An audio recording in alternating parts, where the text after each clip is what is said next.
আসসালামু আলাইকুম। এখানে প্রায় ৬% জায়গায় বা ২৭০০ স্কোয়ার ফিটের এই বিল্ডিংটি।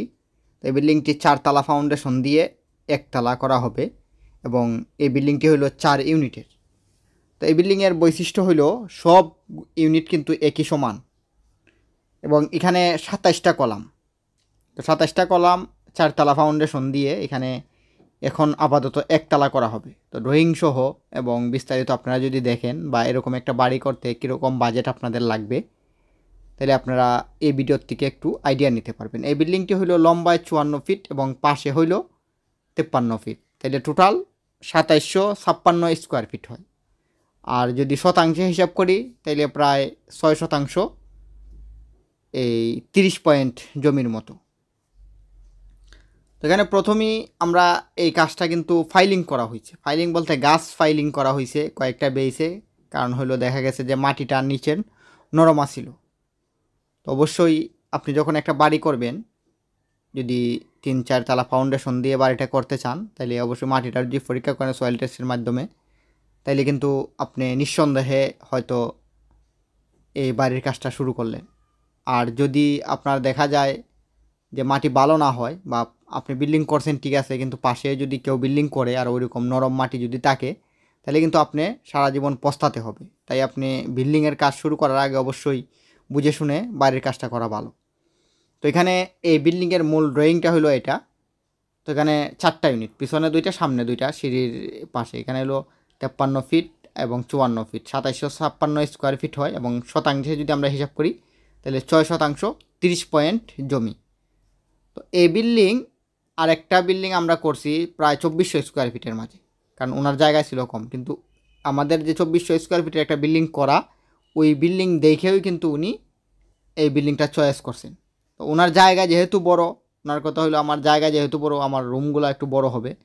দেখা গেল আমার জায়গা তো আর সাইরা লাভ নাই, এজন্য উনি জায়গা একটু রুমগুলো একটু বড় বড় কইরা ইউনিটগুলো একটু বড় করছেন।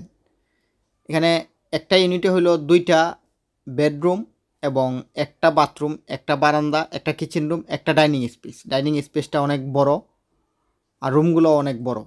রুমগুলো হলো 12 ফিট এবং 15 ফিট আছে। রুমগুলা 12 ফিট 13 ফিট আছে। অনেক সময় দেখা যায় অনেকের জায়গার অভাবে, জায়গা যদি কম হয় তাহলে তো রুমগুলো একটু ছোটোই হবে। ওনার কথা হলো যেহেতু আমার জায়গা আছে, আমার ইউনিট বড় বড় প্রয়োজন। অনেকে আছেন যে ইউনিটগুলো ছোটো করেন, অনেকে আছেন যে একটু বড় করে করলেও সমস্যা নেই। তো যেভাবেই করেন কাজটা যদি ভালো হয়, বিল্ডিং আপনি ভাড়া দেওয়ার জন্য করেন আর যেভাবেই করেন, বিল্ডিং কিন্তু আপনার। আপনি ভাড়া দেন বা নিজেই থাকেন, যাতে কাজটা ভালো হয়, মজবুত হয়, সুন্দর হয়, জিনিসগুলা আপনি কোয়ালিটি সম্পন্ন যদি লাগান, তাহলে দেখবেন যে আপনি জিনিস যদি ভালো লাগান তাহলে নষ্ট হবে কম। যেমন আপনি বিল্ডিংয়ে যত ভালো মাল লাগাবেন, তাহলে বিল্ডিংয়ের স্থায়িত্ব এত বাড়বে। এখন আপনি যদি কম টাকায় করেন বা কম খরচের ভিতরে করতে চান, তাহলে তো আপনি ভালো মালগুলো লাগাইতে পারবেন না।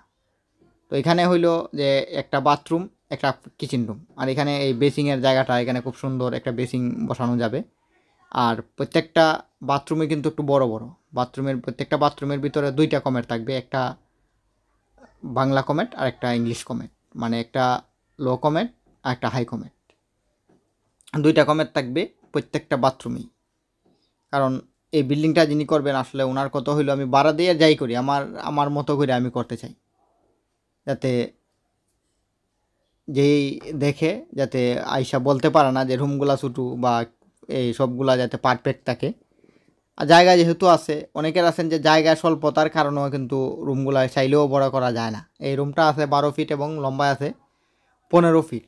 তাহলে চিন্তা করেন অনেক বড় রুম, অনেক বড় রুম এই রুমটা। আর এই রুমটা আছে আপনার দেখা গেল যে 12 ফিট বাই 13 ফিট এরকম। আর এটার সাথে কিন্তু বারান্দা আছে সামনে, 12 ফিট বাই 13 ফিট এবং সামনে কিন্তু একটা বারান্দা আছে। এই যেখানে একটা বারান্দা আছে। বারান্দাটা থাকলে কি হয়, বিল্ডিংয়ের সৌন্দর্য বাড়ে। আর দ্বিতীয়ত বারান্দার কিন্তু একটা ইউনিটের সাথে বা একটা রুমের সাথে কিন্তু প্রয়োজন, প্রত্যেকটা ইউনিটে একটা বারান্দা কিন্তু প্রয়োজন। তো সব দিকেই খেয়াল করে বা ওনার এই যে ফাউন্ডেশনটা কিন্তু 4 তলা, এখন কিন্তু 1 তলাই কমপ্লিট করা হবে। তো এখানে বাজেট বলতে গেলে যে আপনি যদি ওইরকম একটা বিল্ডিং করতে চান, তাহলে আপনার বাজেট প্রায় 60 লক্ষ টাকার মতো বর্তমান সময়ে যদি বাজেট নিয়ে নামেন, তাহলে আশা করি যে আপনার 60 লক্ষ টাকার মতো লাগবে। হয়তো আপনি কমেও করতে পারবেন যদি চান, তাহলে কমে যদি করতে চান তাহলে আপনার দেখা যাবে মেটেরিয়ালগুলো ভালো লাগাইতে পারবেন না বা কাজের মানটা ভালো হবে না। আর আপনি চাইলে আরও বেশিও খরচ করতে পারবেন যদি মেটেরিয়ালগুলো ভালো লাগান। তারপরও আমরা একটা বাজেট প্রথমে দেওয়া হয়েছে যে 60 লক্ষ টাকার মতো বাজেট লাগবে, হয়তো বেশিও লাগতে পারে বা কত টাকার ভিতরে শেষ হয়। বিল্ডিংটা যখন শেষ হবে তখন আসলে বোঝা যাবে যে আসলে কত টাকার ভিতর এই বিল্ডিংটা শেষ করা সম্ভব। তো ধন্যবাদ সবাইকে, ভালো থাকবেন। আর নিয়মিত আমাদের ভিডিওগুলো যদি দেখেন তাহলে এই ভিডিওর থেকে কোনো না কিছু আইডিয়া নিয়ে আপনার বাড়ির কাজটা সম্পূর্ণ করতে পারবেন। এখানে অনেকেই বলেন যে ভাই আমাকে একটা ভিডিও দেখান যে এরকমভাবে। যদি কারো কোনো ধরনের ভিডিও দেখার ইচ্ছা থাকে তাহলে অবশ্যই কমেন্ট বক্সে জানাবেন।